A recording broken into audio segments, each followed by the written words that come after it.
বন্যা ও জলোচ্ছ্বাস মোকাবিলায় বেড়িবাঁধ সহ নানা পরিকল্পনা নেওয়া হয়েছে, জানালেন স্বরাষ্ট্রমন্ত্রী। এবং ক্ষতিগ্রস্তদের পুনর্বাসন না হওয়া পর্যন্ত সরকারি সহযোগিতা অব্যাহত থাকবে বললেন অর্থমন্ত্রী।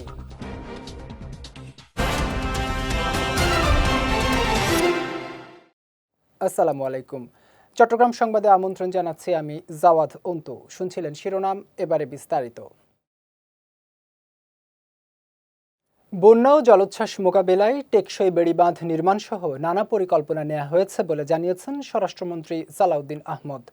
সকালে কক্সবাজারের পেকুয়া উপজেলা মাঠে বন্যায় ক্ষতিগ্রস্তদের পুনর্বাসনে ১০০ ঘর নির্মাণ কার্যক্রমের উদ্বোধনকালে তিনি একথা জানান। স্বরাষ্ট্রমন্ত্রী আরও বলেন, ক্ষতিগ্রস্ত কৃষক, মৎস্যচাষী ও খামারিদের সহায়তায় বিশেষ কর্মসূচি নেওয়া হয়েছে। এছাড়া বন্যায় ক্ষতিগ্রস্ত স্কুল, কলেজ, মাদ্রাসা, সড়কসহ সব ধরনের অবকাঠামো দ্রুত মেরামতের উদ্যোগ নেওয়া হবে বলেও জানান তিনি।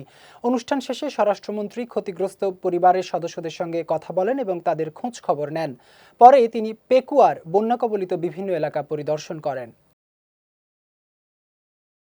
বন্যায় ক্ষতিগ্রস্ত মানুষ পুনর্বাসিত না হওয়া পর্যন্ত সরকারি সহযোগিতা অব্যাহত থাকবে বলে জানিয়েছেন অর্থমন্ত্রী আমির খসরু মাহমুদ চৌধুরী। গতকাল চট্টগ্রামের লোহাগাড়ায় বন্যায় ক্ষতিগ্রস্ত পরিবারের মাঝে ত্রাণ সামগ্রী বিতরণকালে তিনি একথা জানান। বলেন, বন্যা মোকাবেলায় সরকার প্রয়োজনীয় সব ব্যবস্থা নিচ্ছে। ইতোমধ্যে ৪০,০০০ পরিবারকে চাল এবং ৭৫,০০০ পরিবারকে শুকনো খাবার দেয়া হয়েছে। পানি নেমে গেলে কৃষকদের সার ও বীজ সহ প্রয়োজনীয় সহায়তা দেয়া হবে বলেও জানান অর্থমন্ত্রী। এ সময় চট্টগ্রাম সিটি কর্পোরেশনের মেয়র ডাক্তার শাহাদাত হোসেন, চট্টগ্রাম ৮ আসনের সংসদ সদস্য এরশাদ উল্লাহ, চট্টগ্রাম ১২ আসনের সংসদ সদস্য এনামুল হক এনাম, জেলা প্রশাসক জাহিদুল ইসলাম মিয়া, প্রধানমন্ত্রীর উপপ্রেস সচিব শাহাদাত হোসেন স্বাধীন সহ অনেকে উপস্থিত ছিলেন। কক্সবাজারের বন্যা কবলিত এলাকা পরিদর্শন করেছেন স্বরাষ্ট্রমন্ত্রী সালাউদ্দিন আহমদ। গতকাল চকরিয়া উপজেলার বিভিন্ন এলাকায় বন্যার্তদের মাঝে ত্রাণ বিতরণ ও ক্ষতিগ্রস্ত এলাকা ঘুরে দেখেন তিনি। এর আগে চকরিয়ার ফাঁসিয়াখালী এলাকায় ত্রাণ বিতরণকালে স্বরাষ্ট্রমন্ত্রী বলেন, দুর্যোগ মোকাবিলায় সরকারের সব ধরনের প্রস্তুতি রয়েছে। বন্যায় ক্ষতিগ্রস্ত এলাকাগুলোতে সরকারি জরিপ চলছে। জরিপ শেষে ক্ষতিগ্রস্ত সড়ক, শিক্ষা প্রতিষ্ঠান, বেড়িবাঁধ সহ অবকাঠামো পুনর্বাসনে প্রয়োজনীয় ব্যবস্থা নেওয়া হবে। পরে লক্ষারচর এলাকায় বিজিবি আয়োজিত ত্রাণ বিতরণ অনুষ্ঠানে অংশ নেন তিনি। ত্রাণ বিতরণ শেষে চকরিয়ার ছড়াকুল এলাকায় বন্যায় ক্ষতিগ্রস্ত বেড়িবাঁধ, সড়ক ও বসত বাড়ি পরিদর্শন করেন স্বরাষ্ট্রমন্ত্রী। এ সময় ক্ষতিগ্রস্ত মানুষের সঙ্গে কথা বলে তাদের সমস্যার কথা শোনেন এবং দ্রুত ব্যবস্থা নিতে সংশ্লিষ্ট কর্মকর্তাদের নির্দেশনা দেন তিনি। পরিদর্শনকালে তার সঙ্গে বিজিবির মহাপরিচালক মেজর জেনারেল মোহাম্মদ আশরাফুজ্জামান সিদ্দিকী সহ অনেকে উপস্থিত ছিলেন। কক্সবাজারের উখিয়ায় অভিযান চালিয়ে ৬০,০০০ পিস ইয়াবা জব্দ করেছে বিজিবি। সকালে গণমাধ্যমে পাঠানো এক প্রেস বিজ্ঞপ্তিতে এই তথ্য জানান ৬৪ বিজিবির অধিনায়ক। তিনি জানান, গোপন তথ্যের ভিত্তিতে গতকাল বিজিবির একটি বিশেষ টহল দল ইশাকের ঘের নামক এলাকায় তল্লাশি চালিয়ে এই বিপুল পরিমাণ ইয়াবা জব্দ করে, যার আনুমানিক বাজার মূল্য ১,৮০,০০,০০০ টাকা। ৬৪ বিজিবির অধিনায়ক আরও জানান, এই ঘটনায় জড়িতদের শনাক্ত করে আইনের আওতায় আনতে গোয়েন্দা নজরদারি বৃদ্ধি করা হয়েছে। চট্টগ্রাম বন্দরে শুল্ক ফাঁকি দিয়ে বিপুল পরিমাণ বিদেশি মদ ও সিগারেটের চালান খালাসের চেষ্টার ঘটনায় শেখ সেজান নামে এক ব্যক্তিকে গ্রেফতার করেছে সিএমপির কাউন্টার টেরোরিজম বিভাগ। গতকাল নগরীর দামপাড়া সিএমপি কার্যালয়ে মিডিয়া সেন্টারে আয়োজিত এক সংবাদ সম্মেলনে এই তথ্য জানান অতিরিক্ত পুলিশ কমিশনার মোহাম্মদ ফয়সাল আহমেদ। তিনি জানান, এনবিআরের নিয়ন্ত্রণাধীন এসআইকুডা ওয়ার্ল্ড সার্ভারে অবৈধ প্রবেশ, কাস্টম ডকুমেন্টস জালিয়াতি এবং ভুয়া তথ্য ব্যবহার করে ১১,৬৭৬ লিটার বিদেশি মদ ও ৫০ লাখ শলাকা সিগারেট খালাসের চেষ্টা করা হয়। এরই প্রেক্ষিতে গত বুধবার অভিযান চালিয়ে ঢাকা বিমানবন্দর থেকে নেপাল পালানোর সময় অভিযুক্ত শেখ সেজানকে গ্রেফতার করা হয়। টেকনাফে অভিযান চালিয়ে বিপুল পরিমাণ ইয়াবা জব্দ করেছে কোস্টগার্ড। সকালে বিষয়টি নিশ্চিত করেছেন কোস্টগার্ডের মিডিয়া কর্মকর্তা লেফটেন্যান্ট কমান্ডার সাব্বির আলম সুজন। তিনি জানান, গোপন সংবাদের ভিত্তিতে গত রাতে কক্সবাজারের টেকনাফ থানার নীলা কোনাপাড়া সংলগ্ন এলাকায় অভিযান পরিচালনা করা হয়। অভিযানকালে সন্দেহজনক একটি সিএনজিকে থামার সংকেত দিলে চালক সিএনজি রেখে পালিয়ে যায়। পরবর্তীতে সিএনজিতে তল্লাশি চালিয়ে ৭০,০০০ পিস ইয়াবা জব্দ করা হয়, যার আনুমানিক বাজার মূল্য প্রায় ৩,৫০,০০,০০০ টাকা। রাঙামাটির কাপ্তাই লেকের পানির উচ্চতা বিপদসীমার কাছাকাছি পৌঁছানোয় কাপ্তাই কর্ণফুলী পানি বিদ্যুৎ উৎপাদন কেন্দ্রের স্পিলওয়্যারে ১৬টি জলকপাট খুলে দেওয়া হয়েছে। সকালে একযোগে প্রতিটি গেট ৬ ইঞ্চি করে খুলে দেওয়া হয়।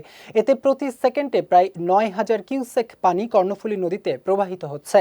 বিষয়টি নিশ্চিত করে কর্ণফুলী পানি বিদ্যুৎ উৎপাদন কেন্দ্রের ব্যবস্থাপক প্রকৌশলী মাহমুদ হাসান জানান, টানা বৃষ্টি ও উজান থেকে নেমে আসা পাহাড়ি ঢলে কাপ্তাই লেকে পানির উচ্চতা বেড়ে যাওয়ায় পানি নিয়ন্ত্রণে এই সিদ্ধান্ত নেওয়া হয়েছে। এদিকে রাঙামাটি জেলা প্রশাসক নাজমা আশরাফি কাপ্তাই পানি বিদ্যুৎ উৎপাদন কেন্দ্রের জলকপাট দিয়ে পানি ছাড়ার পরিস্থিতি পর্যবেক্ষণ করেন। এ সময় রাঙামাটি জেলা প্রশাসনের অতিরিক্ত জেলা প্রশাসক মোহাম্মদ রুহুল আমিন, অতিরিক্ত জেলা প্রশাসক মোহাম্মদ আলমগীর হোসেন, উপজেলা নির্বাহী কর্মকর্তা রাইহানুল ইসলাম সহ অনেকে উপস্থিত ছিলেন। জুলাই আন্দোলনের মধ্য দিয়েই একটি নতুন বাংলাদেশের জন্ম হয়েছে বলে মন্তব্য করেছেন চট্টগ্রামের পুলিশ সুপার মোহাম্মদ মাসুদ আলম। গতকাল চট্টগ্রাম প্রেস ক্লাবের ভিআইপি লাউঞ্জে জুলাই আন্দোলনে শহীদ চট্টগ্রামের ওয়াসিম আকরাম, ফয়সাল আহমেদ শান্ত ও ওমর ফারুক সহ সব শহীদদের স্মরণে আয়োজিত মিলাদ ও দোয়া মাহফিলে প্রধান অতিথির বক্তব্যে তিনি এই মন্তব্য করেন। বলেন, এই আন্দোলন কোনো একক দল বা গোষ্ঠীর নয়, শিক্ষার্থী সহ সব শ্রেণী পেশার মানুষের। এই ঐক্যে ফাটল ধরলে ক্ষতি হবে সবার, তাই এর অর্জন রক্ষায় সবাইকে সচেতন থাকতে হবে। চট্টগ্রাম প্রেস ক্লাবের সভাপতি জাহিদুল করিম কোচির সভাপতিত্বে অনুষ্ঠানে বক্তব্য রাখেন চট্টগ্রাম মেট্রোপলিটন সাংবাদিক ইউনিয়নের সাধারণ সম্পাদক সালে নোমান, প্রেস ক্লাবের সহসভাপতি ডেইজি মওদুদ, যুগ্ম সম্পাদক মিয়া মোহাম্মদ আরিফ সহ অনেকে। পরে জুলাই গণ অভ্যুত্থানের সকল শহীদের রুহের মাগফিরাত কামনা এবং আহতদের দ্রুত সুস্থতা ও দেশের শান্তি সমৃদ্ধি কামনা করে বিশেষ দোয়া ও মোনাজাত অনুষ্ঠিত হয়। চট্টগ্রাম নগরীর ডবল মুরিং থানার একটি গ্যারেজে নিরাপত্তা কর্মী আবু সিদ্দিককে পিটিয়ে হত্যার ঘটনায় এজাহারভুক্ত ৭ আসামিকে ৪ ঘন্টার মধ্যে গ্রেফতার করে আদালতে পাঠিয়েছে পুলিশ। কিন্তু এই ঘটনায় মামলার প্রধান আসামি শেখ আহমেদ রুবেলের বসতঘরে পরিকল্পিত হামলা ও ভাঙচুরের ঘটনা ঘটেছে বলে অভিযোগ উঠেছে। গতকাল বিকেলে নগরীর মনসুরাবাদ বাঘের বিল এলাকায় এই ঘটনা ঘটে। নিরাপত্তা কর্মী হত্যাকাণ্ডের ঘটনায় মামলার আসামি রুবেলের পিতা তাজউদ্দিন অভিযোগ করে বলেন, তার ছেলের অপরাধের সঙ্গে সম্পৃক্ততা থাকলে শাস্তি নিশ্চিত করার জন্য আদালত রয়েছে, কিন্তু এই ঘটনাকে ইস্যু বানিয়ে তাদের বসতঘরে হামলা আর ভাঙচুর চালিয়েছে দুর্বৃত্তরা। এটি উদ্দেশ্যপ্রণোদিত এবং পূর্ব পরিকল্পিত বলেও দাবি করেন তিনি। এর আগে গত 15 জুলাই রাতে একটি গ্যারেজে ঢুকে নিরাপত্তা কর্মী আবু সিদ্দিককে হত্যা করা হয়। চট্টগ্রামের ফটিকছড়ির উত্তরাঞ্চলীয় ইউনিয়ন নারায়ণহাট, দাঁতমারা ও বাগান বাজারে হরতালের নামে আইনশৃঙ্খলা পরিপন্থী কর্মকাণ্ড ও নৈরাজ্য সৃষ্টির প্রতিবাদে বিশাল প্রতিবাদ সভা ও বিক্ষোভ মিছিল অনুষ্ঠিত হয়েছে। গতকাল ভূজপুর থানার কাজিরহাট বাজারে সর্বস্তরের জনসাধারণের উদ্যোগে এই কর্মসূচি পালন করা হয়। এ সময় কাজিরহাট বাজারের প্রধান সড়কগুলোতে একটি বিক্ষোভ মিছিল বের করা হয়। কর্মসূচিতে স্বতঃস্ফূর্তভাবে অংশ নেন ভূজপুর, হারুয়ালছড়ি এবং নারায়ণহাটের আংশিক এলাকার হাজার হাজার সাধারণ মানুষ, স্থানীয় ব্যবসায়ী ও যুব সমাজ। পরে মিছিলটি বাজারের গুরুত্বপূর্ণ পয়েন্টগুলো প্রদক্ষিণ করে এক সমাবেশে মিলিত হয়। এ সময় মিছিলে অংশগ্রহণকারীরা যে কোনো ধরনের সহিংসতা ও জনজীবন বিপর্যস্ত করার অপচেষ্টার বিরুদ্ধে তীব্র ক্ষোভ প্রকাশ করেন। সমাবেশে মাহাবুল আলম আজাদ, মাহাবুল আলম, ডাক্তার রুবেল, জহির উদ্দিন সহ অনেকে উপস্থিত ছিলেন। চট্টগ্রামের লোহাগাড়ায় সাম্প্রতিক বন্যায় ক্ষতিগ্রস্ত পরিবারগুলোর মাঝে ঢেউটিন বিতরণ করেছে forum of diploma engineers Bangladesh FDEB। গতকাল উপজেলার কালাউজান ইউনিয়নের বাংলাবাজার শাহ মজিদিয়া উচ্চ বিদ্যালয় মাঠে এসব ঢেউটিন বিতরণ করা হয়। বিতরণকালে প্রধান অতিথি ছিলেন IDEBর চট্টগ্রাম দক্ষিণ জেলার প্রধান উপদেষ্টা ও বাংলাদেশ জামায়াতে ইসলামীর চট্টগ্রাম দক্ষিণ জেলা আমির আনোয়ারুল আলম চৌধুরী। এ সময় FDEBর কেন্দ্রীয় সেক্রেটারি জয়নুল আবেদিন, চট্টগ্রাম দক্ষিণ জেলা সভাপতি মোহাম্মদ ইউসুফ উপস্থিত ছিলেন। দুর্যোগ সহনশীল ঘর পুনর্নির্মাণে মানবিক ও পেশাগত দায়বদ্ধতা থেকে বন্যা দুর্গতদের এই সহায়তা দেওয়া হয়েছে বলে জানান সংগঠনটির নেতারা।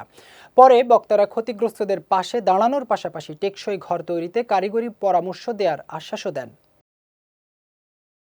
চট্টগ্রামের বাঁশখালী উপজেলায় সাম্প্রতিক প্রাকৃতিক দুর্যোগ ও টানা ভারী বর্ষণে ক্ষতিগ্রস্ত ও বন্যাদুর্গত মানুষের পাশে দাঁড়িয়েছে বাংলাদেশ জাতীয়তাবাদী ছাত্রদল কেন্দ্রীয় সংসদের সহ সাধারণ সম্পাদক আফজাল রহমান। তার উদ্যোগে কর্মসূচির প্রথম ও দ্বিতীয় দিনে মোট ৩০০ পরিবারের হাতে শুকনো খাবার সহ প্রয়োজনীয় ত্রাণ সামগ্রী তুলে দেওয়া হয়। ত্রাণ বিতরণকালে ছাত্রদল নেতারা ক্ষতিগ্রস্ত মানুষের খোঁজ খবর নেন এবং দুর্যোগ পরবর্তী যে কোনো প্রয়োজনে পাশে থাকার আশ্বাস দেন।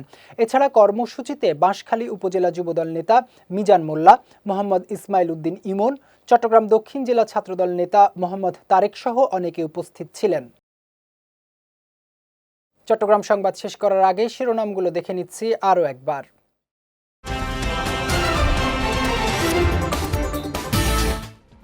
বন্যা ও জলোচ্ছ্বাস মোকাবিলায় বেড়িবাঁধ সহ নানা পরিকল্পনা নেওয়া হয়েছে, জানালেন স্বরাষ্ট্রমন্ত্রী।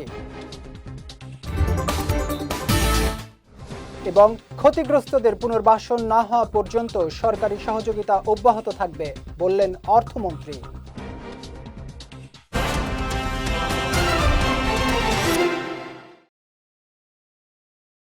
চট্টগ্রাম সংবাদ শেষে আজকের মতো আমি জাওয়াদ অন্তু আপনাদের কাছ থেকে বিদায় নিচ্ছি। রাত 9টায় আমাদের পরবর্তী বিজয় রাতের সংবাদ দেখার আমন্ত্রণ রইল।